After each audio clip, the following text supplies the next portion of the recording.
Hey guys, what's happening? Thanks for tuning in, coming back and watching. I appreciate it. Hope your day is going really well. And I am in a Lightroom today, of all things. I know I do all these videos about other plugins, and I love those plugins, and I use them a lot and experiment a lot. But I also use Lightroom a fair amount, and in fact, I manage my library in Lightroom. And over the years, as I've gotten more comfortable with Lightroom, I've really developed a liking for it. Despite using all of these plugins and talking about those, I like to edit in Lightroom, and I actually find that as I learn and develop my skills in one program, it helps me in others. And so, like a rising tide lifts all boats, as they say. And so, as I've gotten deeper in Luminar and On One and Topaz and those things, I feel like I've gotten better at Lightroom, and vice versa, right? So, I thought I'd walk through a quick workflow because I have a photo here. Let me just jump into it. Here you go. There's a longish exposure in Rothenburg, Germany at Blue Hour. A couple of cars going by, so I got some light trails.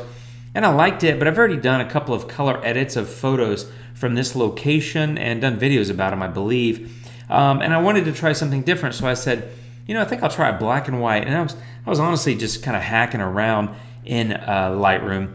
But as I said, I like to experiment and just try to learn new things. And so after messing around with it for a little while, I came up with that. And you know what? I really liked it. I thought it looked pretty cool. So I thought I would jump into that workflow and show you how I got there. So let me reset this and we'll get into it.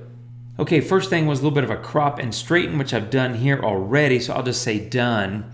And then, I came in here and I looked at it and I was like, this is before I knew I was going to do a black and white.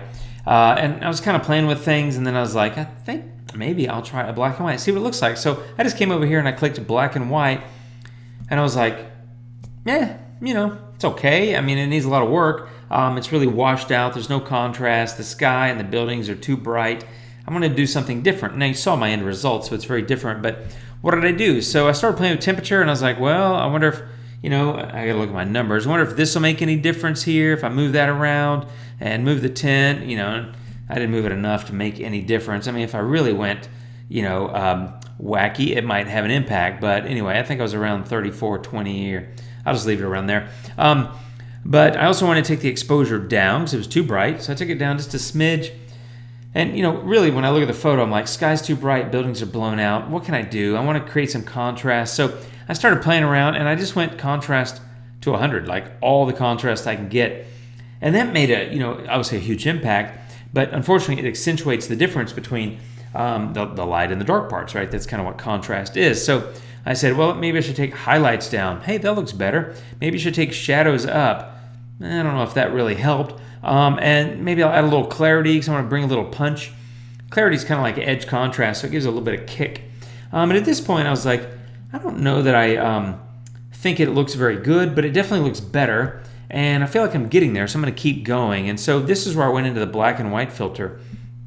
And all I did here is start moving these around because these are basically the luminance levels of the different colors. And so, there was a little bit of red in there. So red, I took that to 100. And as you can see, that really brightens up the light streaks. The orange, I took that down like -40.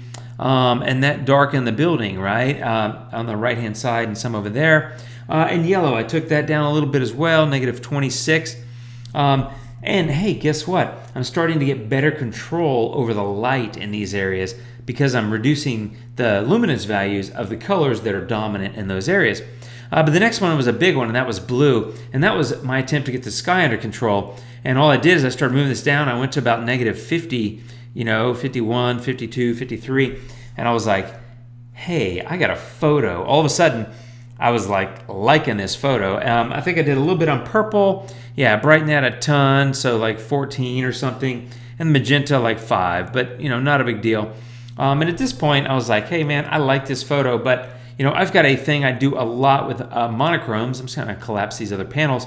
And that is split toning, where I like to make it kind of a silvery blue look. Purely personal preference, and I don't even know why I started liking it, but I did. So this is when I kind of said, hey, let me jump in here. So highlights, I got to find that. I went over to about 245 and a saturation level of 31-ish. So I just created a little bit of that blue in the highlights, but I also wanted to bring it up in the shadows to mirror that. So I did about a 213, it looks like. I got to look at my notes, like I said, and saturation of about 26. something like that. And all of a sudden, I got kind of that silvery blue look in my monochrome. And the last thing I did was just a couple of minor tweaks down here in detail. Sharpening, I increased sharpening a little bit like that. And I took noise reduction up a bit. So I went to like 80 something. I went pretty high there. Now it's going to soften up some of the detail, but I think that looks fine. And these are fine there. So that's really it. I mean, it was a pretty simple workflow, but I was able to go from a fairly basic image to one that I think is much more interesting and eye-catching. And, despite my preference for big, bold, kind of vibrant and expressive colors, I've really gotten into monochromes, and I just thought the way this one turned out was pretty cool. So I thought I'd share my workflow.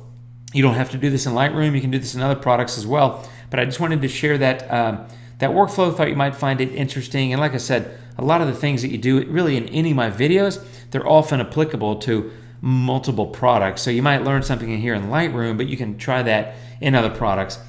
That was it really, just a quick workflow in Lightroom. I thought it'd be fun to mix it up and do a Lightroom video anyway. So there you have it. There's a Lightroom video.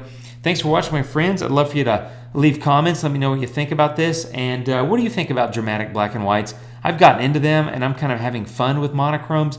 And I'm going to keep doing that, but I'm still a big color guy at heart. So you're mostly going to see color, but I'll probably sprinkle in more monochromes as I go. Anyway, let me know what you think. Comment down below. Like, share, subscribe, all that stuff. And I'll see you soon, friends, with another video. Thanks for watching. Have a great day. Take care, and adios.